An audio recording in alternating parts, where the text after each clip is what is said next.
Assalamualaikum. Bismillah, alhamdulillah, wassalatu wassalamu ala rasulillah wa ala alihi wa sahbihi wa dzurriyyatihi wa mawalah wa la haula wa la quwwata illa billah. Ini Ustadz Abdul Somad itu dengar-dengar itu ikut membela nasab para habib dari imigran Yaman yang didatangkan Belanda dulu. Membela nasab palsu mereka yang sekarang sudah terbukti tidak tersambung ke Rasulullah, dan tes DNA juga mengkonfirmasikan hal itu. Ya, beberapa teman minta saya komentar ya, kalau saya gampang weh. Ustadz Abdul Somad itu sebenarnya nak pinter dulu ketika belum gaul sama Rizik Syihab, Bahar Sumed dan lain-lain itu ya sebenarnya masih objektif lah. Sejak bergaul itu apalagi sekarang udah dapat apem baklawi. OMBN wes janji marang aku iki tanpa perasaan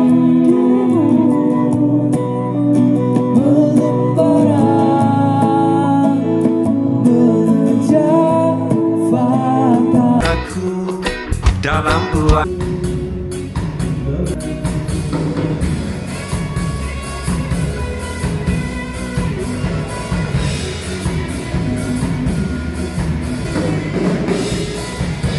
Kali ini akan mengungkap fakta kebobrokan Fuad Riyadi alias Fuad Pleret yang merupakan otak atau sumber fitnah dari polemik nasab selama ini. Di antaranya, yang pertama, berdusta atas nama Rasulullah SAW dengan cerita halus sejak kecil bercakap-cakap dengan Rasulullah SAW.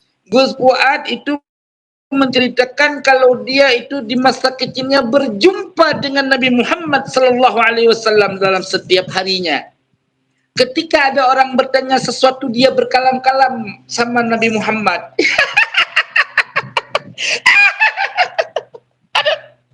Aduh, pusing kita. Itu gara-gara itu juga hati saya menolak. Cerita dongeng sebelum tidur dari mana lagi ini? Yang kedua, cerita halu dan berdusta mengatasnamakan Nabi Khidir alaihissalam. Dawe Mbah Nabi Khidir, posisi Pak Ganjar iki kudu ditulung. Sajeke lho Pak Ganjar, aku Pak Jokowi ora nulung lho. Pemenang Pak SBY gak kan gitu. Namanya Bunyai Nur Watu Congol bin Mbah Dalhar Watu Congol, satu-satunya putra putri dari Mbah Dalhar Watu Congol masih hidup, yang sejak bayi itu diasuh oleh Mbah Nabi Khidir dan terkonfirmasi secara akademis, secara intelektual, itu bilang Kiai Fuad kudu ngundang Mas Ganjar. Nek ora iki aku kuatir kalah. Lho kok gitu Bunyai? Iki sing dawuh Mbah Nabi Khidir. Dan kakinya diinjak Nabi Khidir. Harus pol gas. Yang lucu itu gini, kalau naik nyopir mobil kemana-mana dia nyopir sendiri, gaspol. Yang injek itu Nabi Khidir soalnya, dan nggak pernah kecelakaan. Penasaran. Yang ketiga, turunnya wahyu di Pleret. Mungkin sebentar lagi beliau mau mengaku sebagai nabi. Ini malah saya sudah saya siapkan nanti jadwal Pak Ganjar kapan kalau bisa deklarasi di Pleret. Karena kita Wahyu Makotoromo turunin yang Pleret. Yang keempat, nasab Fuad Pleret bukan diisbat oleh nasabah atau nakobah, apalagi nakobah internasional. Nasab Fuad Riyadi alias Fuad Pleret diisbat oleh orang edan atau orang gila. Tiba-tiba ada orang aneh seperti orang gila datang ke rumah, ajak salaman, Muhammad Fuad Riyadi, bin Badi, bin Jainuddin, bin anu, tekan Sunan Ampel. Aku harus tuh itu, Pak Wong Edan kok iso nyebut kayaknya.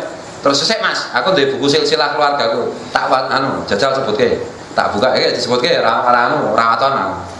Harus salaman, kalau nggak salam nggak bisa salaman. Iya bener ya, malah sing kleru itu buku silsilah gue. Tak koreksi ya.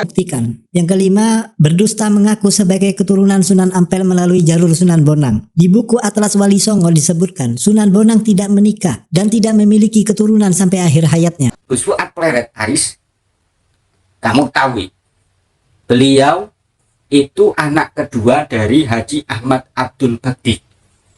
Lah, Haji Muhammad maksud saya Haji Ahmad Abdul Bakti ini adalah masih keturunan dari Kiai Abdul Rauf. Lah, Kiai Abdul Rauf ini masih terah dari Sunan Bonang yang masih keturunan dari Sunan Ampel. Jadi Gus Fuad Pleret ini Habib.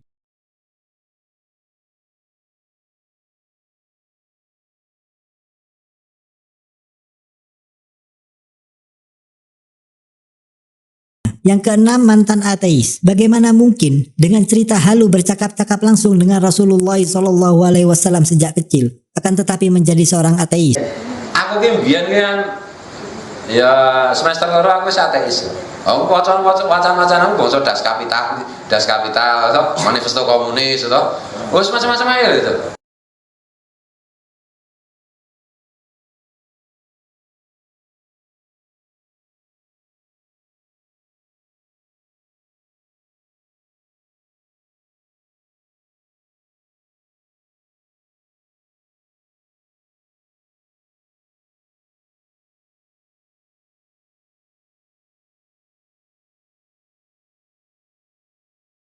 Yang ketujuh, istrinya merokok. Orang-orang dekatnya tidak ada yang sholat dan tidak bisa baca Quran. Jadi sosok ngoreksi orang itu yang ngikut-ngikut Gus Fuad gua simak dari mulai ba'da subuh sampai sholat isya, nggak ada yang sholat itu tuan-tuan. Katanya pengikut orang benar itu baca Quran aja nggak ada yang bisa. Itu coba buktiin lah, buktiin. Yang kedelapan, halu tentang SK wali yang dicabut. Yang kesembilan, bukan merupakan kiai, dikiaikan oleh pengikut-pengikutnya. Yang kesepuluh, ajarannya sesat, akhlak dan moralnya bobrok, tidak mencerminkan orang yang mengerti agama. Apa yang saya sampaikan ini bersumber dari mana? Dari sumber primer si Fuad Pleret sendiri dan orang-orang dekatnya. Ketika saya pertama kali silaturahim ke pondok pesantren Rodotul Fatihah yang diasuh langsung oleh Gus Fuad Pleret di Bantul, ya pada hari raya Idul Adha dulu, beliau pernah menyampaikan bahwa dalam polemik nasab ini banyak SK-SK wali yang dicabut oleh Nabi Muhammad SAW, yang kewaliannya dihilangkan oleh Allah Subhanahu wa Ta'ala. Fuad Pleret bukan kiai, nggak ada alamat kiai itu, teman-teman. Saya pengetahuan saya setelah saya kenal kan, itu kalau kiai kan kita tahulah kemampuan ilmunya orang yang digelar lakop dengan lakop kiai, cuman dia dikiai-kiaikan sama jamaahnya teman-teman. Jadi bukan kiai-kiai yang sebenarnya. Begitu teman-teman. Telek mencret semuanya. Bangsat nggak kayak gitu itu?